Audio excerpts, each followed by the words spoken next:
The last part of this presentation has to do with some of the research that we did, basically asking the question whether the visual cues that we use for quality, for marketability, do they indicate good nutrient content? And so we evaluated about 10 different vegetables, and I work with vegetables, so we focus on vegetables. And our criteria, which was a little bit subjective there, but we said that we at least want to maintain 80% of the initial level of nutrients, okay? And you can see that we chose a lot of the dark green leafy vegetables precisely because they are promoted as being very nutritious. So we purchased them from a wholesaler within 1 to 2 days of harvest.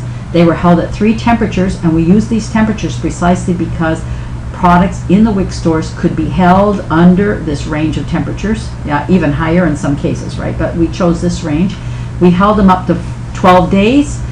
We evaluated them at different periods of time, took samples at those times, and then we evaluated them for their marketability, and we used a hedonic scale 9 to 1, where 6 is the limit of marketability.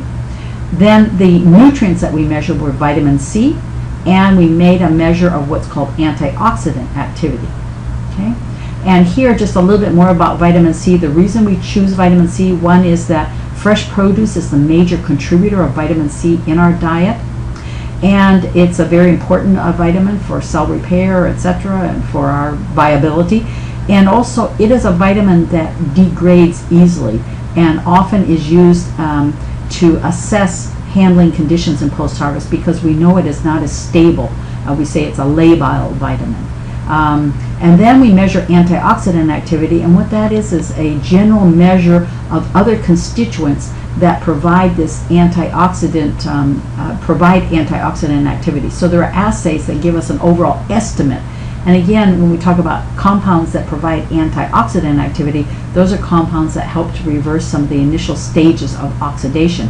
And as our cells, as we get older, then we have more and more cases of oxidation, and that leads to our own deterioration. So antioxidant activity is an overall measure then of those nutrients that are beneficial to us.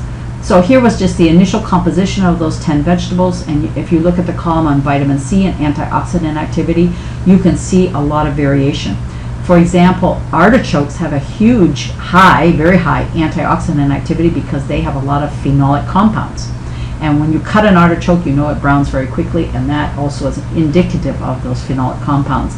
Our broccoli, our arugulas, and related products, the kale, all have very high vitamin C content, and they also have good antioxidant activity. And you can see that things like zucchini and green beans have much lower vitamin content, vitamin C content, and lower antioxidant activity.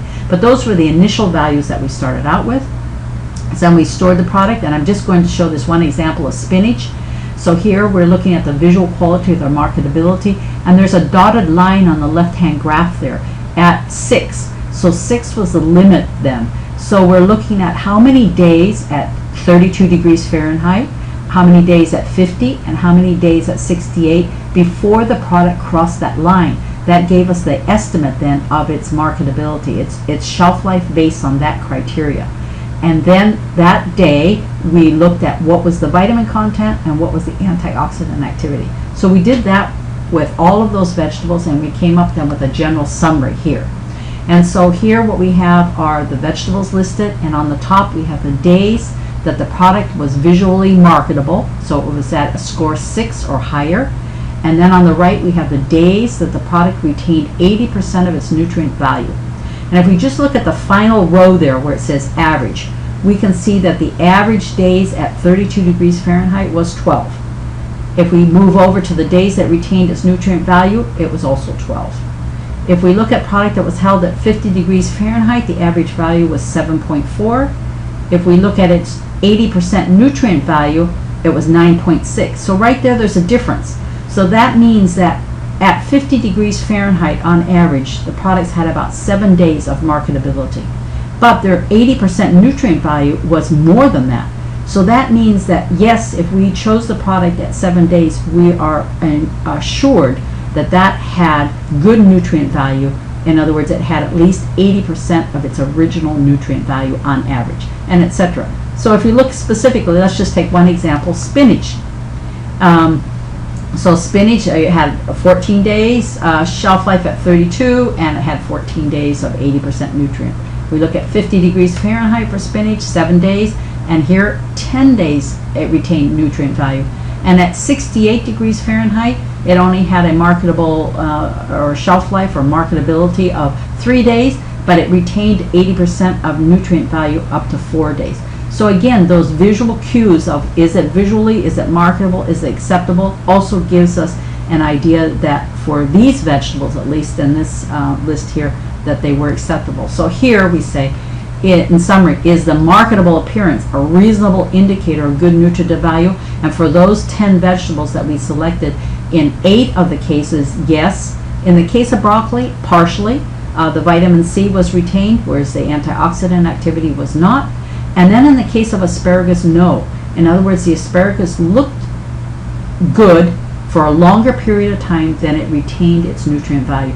But in general, if we had to generalize here for our vegetables, especially those that are green vegetables, and even with something like cauliflower, which is not green, then we would say that yes, the appearance is a good indicator of its of a reasonable good nutritive value, which is important for the WIC stores to know that.